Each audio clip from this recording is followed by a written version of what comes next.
इस वीडियो में हम जानेंगे UNFCCC के बारे में। ये असल में मुखफ़फ़ है United nation framework convention on climate change. अब हम जानते हैं फॉर्म कब हुआ।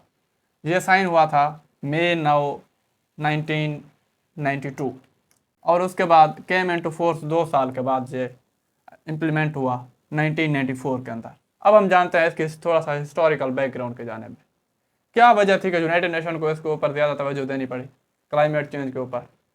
तो देखिए, हिस्ट्री में अगर जाएं तो इंडस्ट्रियल रेवोल्यूशन 1750 या 60s में ये पूरे इंग्लैंड में आ चुका था। इंडस्ट्रियल रेवोल्यूशन आ गया तो जाहिर सी बात है अब जो इंडस्ट्रीज आए वो चलेंगी तो जाहिर है धुआं बनेगा। जब धुआं बनेगा तो जाहिर सी बात है ऊपर की जो फिजा होगी वो ख़राब होगी।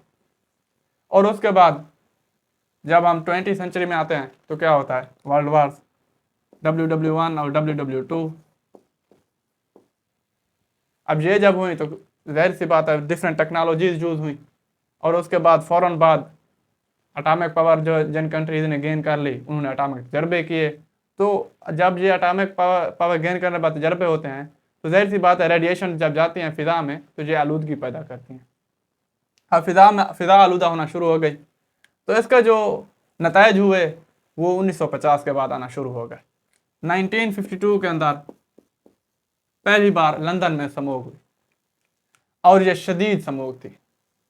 पूरा निज़ाम ज़िंदगी मुतासर हो चुका था।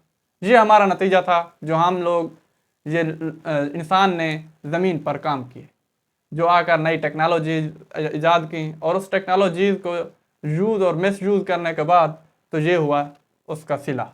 जब 1952 में स्मोक स्टार्ट हो गई, जब स्मोक स्टार्ट हुई तो निज़ाम ज़िंदगी मुतासर हो गया। उसके बाद फ़ौरन बाद डिफरेंट कंट्रीज़ ने मिलकर इजलास बुलाना शुरू कर दिए कि क्यों ना हम भी इसको काउंटर करने के लिए कोई काम करें।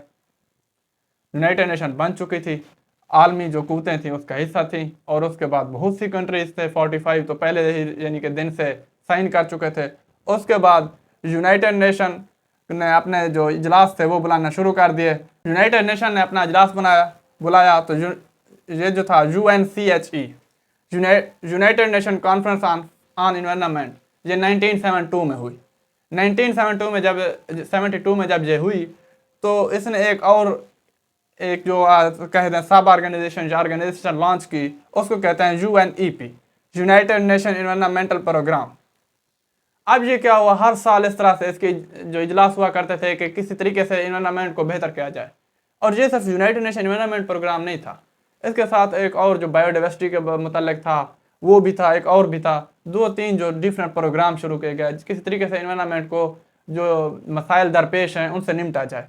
तो उसके बाद 21 साल के बाद यानी कि कॉन्टीन्यूसली हर साल के बाद एक ना एक इजलास हुआ करता था। जब 21वां एजेंडा हो रहा था तो उस वक्त सब कंट्रीज ने मिलकर एक पेपर साइन किया और उसके बाद ये UNFCCC फॉर्म हो गई। अब ये फॉर्मेशन जब इसके हो गई तो उसके टोटल जो मेंबर्स हैं वो कितने हैं, ये राउंड अबाउट 93 या 95 या 97 मुख्तलिफ हो सकते हैं, ये बढ़ते या कम होते रहते हैं। अब ये उसकी हिस्ट्री हो गई क्यों UNFCCC वजूद में आई और वजूद में आने के बाद अब उसका एजेंडा क्या है।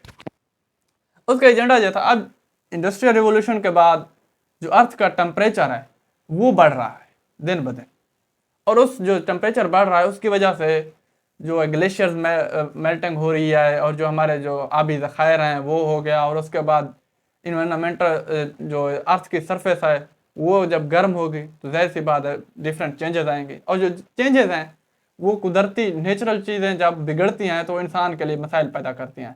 बेशक ये जितने भी मसाइल होते हैं वो इंसान के आर्टिफिशियली क्रिएटेड होते हैं।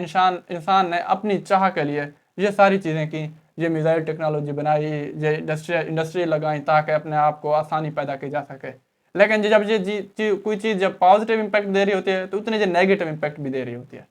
तो जब नेगेटिव इम्पैक्ट इसके आना स्टार्ट हुआ तो तब इंसान ने सोचा कि क्यों ना हम इसको किस तरीके से काउंटर करें। तो इसको काउंटर करने के लिए उन्होंने ये जब यूनाइटेड नेशन FCCC बना ली तो अब इसका एजेंडा रखा गया। एजेंडा ये था कि इसका जो मेन फोकस था वो अर्थ के टेम्परेचर, किसी ना किसी तरीके से अर्थ का जो टेम्परेचर जो बढ़ रहा है दिन ब दिन ये इंसानी ज़िंदगी के लिए ख़तरा है तो इसको कंट्रोल कैसे किया जाए। तो इन्होंने ये ऑर्गेनाइजेशन में ये एक एजेंडा रखा कि ये 2 सेल्सियस जो हमारी प्री इंडस्ट्रियल लेवल जो था, जो मिसाल के तौर पर अगर अर्थ का सरफेस का जो टेम्परेचर था वो पहले 30 डिग्री था, तो अब वो 32 नहीं होना चाहिए, 30 का। अब जो 1988 में जो रिपोर्ट आई उसके मुताबिक 1.3 सेल्सियस इंक्रीज हो चुका है। कितने सालों में? ये तकरीबन 2-2.5 सालों में। तो अब उन्होंने सोचा कि ये जो करंट ये 21st सेंचुरी है, 21st सेंचुरी के अंदर ये टेम्परेचर 2 सेल्सियस से बढ़ना नहीं चाहिए। ये जो अर्थ के सरफेस का 1.3 पहले से हो चुका है, अब ये इंक्रीज, अगरचे ये इंक्रीज हो रहा है दिन ब दिन, लेकिन उनकी कोशिश यही थी।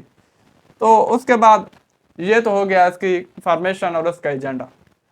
अब इसकी हर साल मीटिंग होती है, तो उस मीटिंग के अंदर तमाम कंट्रीज हिस्सा लेती हैं और उनका एक पार्टिकुलर एजेंडा होता है।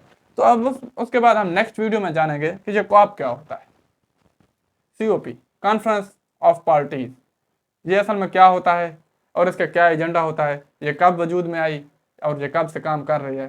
तो इसके बारे में हम नेक्स्ट वीडियो में बात करेंगे। Thank you.